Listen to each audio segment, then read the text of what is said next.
Greetings fellow Bond fans and welcome back to a brand new episode of Some Bond Geek Talks About with me, your host, Stephens. Henry Stephens. Everybody, how'd you do? Hope you're enjoying a good Bond book, a good Bond film, a good Bond video game, a good James Bond thing, whatever you're interested in, everybody. Because today we're going to do something I really like doing, which is a what if. Now, before we get into that, everybody, just got to do a little bit of house cleaning before we start today's episode. Can I ask, if you're not already subscribed to the channel, why not? Why don't you click on the subscribe button down below, click on the notification bell icon for these future updates and videos. And as always, everybody, a massive thank you from me to you just for coming and being part of the Some Bond Geek Talks About community. We are a community and we love talking about James Bond. But as I mentioned earlier, everybody, today we're going to be discussing a potential what if. Now, I love doing what ifs because we get to use our imagination. We really get to come up with different ideas and talk about it and think what could have been, how maybe it should have been this. We can just talk about this so much, and that really gets me excited, everybody.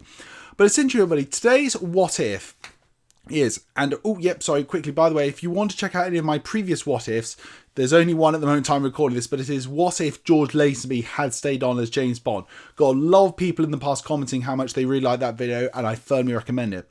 But carrying on from actually the idea of if George Lazenby stayed, here's my what if to you.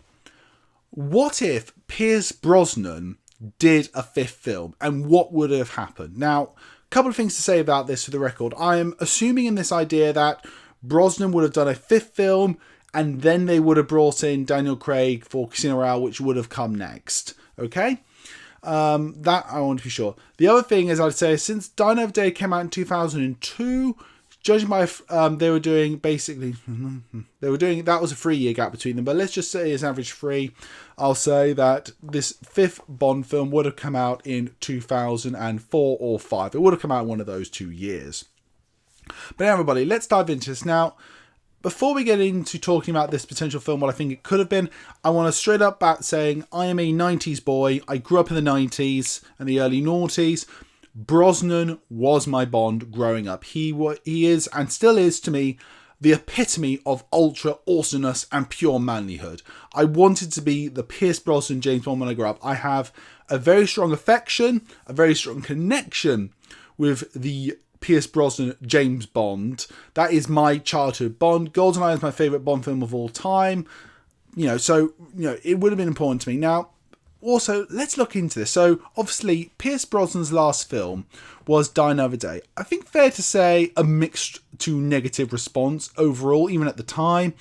It had a sort of, if you will, sort of a Moonraker thing, didn't it? Where people really felt it jumped the gun, it became too silly, it lost all focus, it wasn't really properly grounded, all sorts of things. But at the same time, I think at the point, Die Another Day made the most money in the franchise nearly at that point, which is really actually quite something. I think it made, and at the time it was quite a considerable amount, about half a billion. Which is quite, I think that's incredible to think about. And Die Another Day had some good stuff in it. I haven't got round to my review of it yet as of recording this. But if you're watching this later and you have seen that it's on the channel, go check out my review of Die Another Day. But essentially, yeah. So let's just imagine, even though the Bourne Identity came out, which brought in this new annoying shaky cam, which I really, really, really hate shaky cam, way of doing things a bit more grounded, a bit more serious. But, that I think could have had an effect in it, and it did have an effect in it. That's why we got Casino Royale in some aspect or another. But I think it's interesting, again, this is history repeating itself. As I mentioned, Pierce Brosnan, if you will, Moonraker was Die Another Day. And what did they do after Moonraker? They brought Bond back to earth, back to hardcore, solid basics. And I believe, hands down, that they would have done this with Brosnan's fifth film. I have no doubt in that. But we will go into the what if they carried on that trajectory. We will talk about that as well. But I firmly believe that a Brosnan fifth film, which I'll also say right now, I think definitely would have been his last Bond film, would have been, if you will, his version of Oh For Your Eyes Only. So, what would it have looked like? I think it would have looked very much, this is the Brosnan film really without any gadgets. I think you would have had him surviving on his wits again. Basically, in a nutshell, I think that this potential fifth film would have been a complete retread, if you will, thematically, of For Your Eyes Only, of the hardcore, back down to basics, no gimmicks, no massive volcano layers or ice palaces. We would have had Bond surviving on his wits, trying to defeat a villain. And personally, if they went down that route, I think it could have been really great. I mean, heck, maybe they finally used the title Property of a Lady here. Who knows? But I think that's one of the routes they could have gone down. Would this have ended his tenure on a better sort of high note? Honestly, yeah, I think it would have. I'd very much like to see it. One of the criticisms of the Brosnan era is very much relying too heavily on gadgets. And I think it would have been a nice film for him to end on, showing that, you know what, my Bond doesn't need to always rely completely on gadgets. And I think it would have given him... I really think, look, Pierce Brosnan really wanted, a bit like what Daniel Craig's done, what Timothy Dalton's done, to really show this person as a human, that he's flammable, that he can get injured, he can get emotionally damaged. I mean, if you look at his first few films, you talk about his best friend betraying him, how that affects him. And the second one, you talk about an ex-lover finally coming back to his life. And Will's Not Enough, you show him actually physically, you know what, I can get injured, I can get even a broken arm. Laying the groundwork for, I think, what really enough Craig carried on a bit in his tenure. I think he would have liked to really push that as much as he could with his version of Bond. And I think it would have been something really interesting. I've no idea who would have directed it. No idea of star in it. But heck, I think it would have been a film. I don't think it would have been as successful as Die Another Day, because it's always the more spectacle Bonds until Skyfall comes out, really. I would have said that make the big bucks. But let's just put that to a side for a moment. We've talked about the more down-to-earth, his version of For Your Eyes Only, potentially to end his tenure on. What if they decided, no, we're going to carry on with the high-octane, over-the-top, Fast and Furious franchise-style Bond movie, if you will? Because I think that's a very close connection. How would it have done? Well, the answer is technically, in a way, we sort of already got that.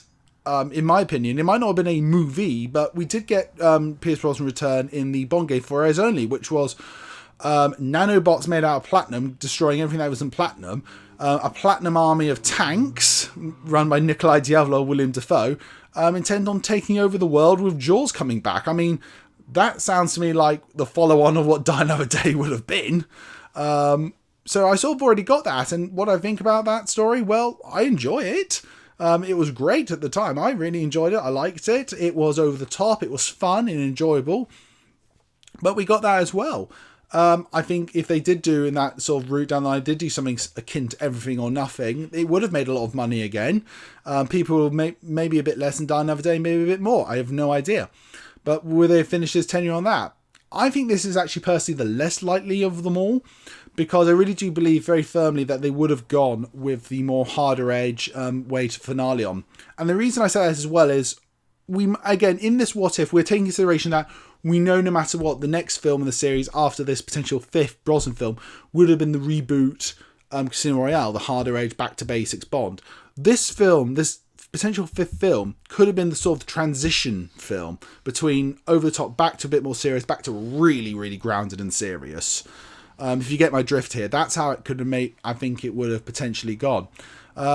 Same way, but everybody, that's really my thoughts about the different ways they could have, I think they could have done this potential fifth Brosnan film. Are you upset they never did it in the end? Would you have really liked to see it? I really want to know, everybody. Comment down below, tell me what you think about this. What do you think would have been Pierce Brosnan's fifth film? What would it have been like? Would it be more on the line of Tomorrow Never Dies and Goldeneye? Would it be more on the lines of Die Another Day and Moonraker? I want to know, everybody. Comment down below. As always, everybody, my name's Henry Stephens, and this has been Some Geek Talks about. Goodbye.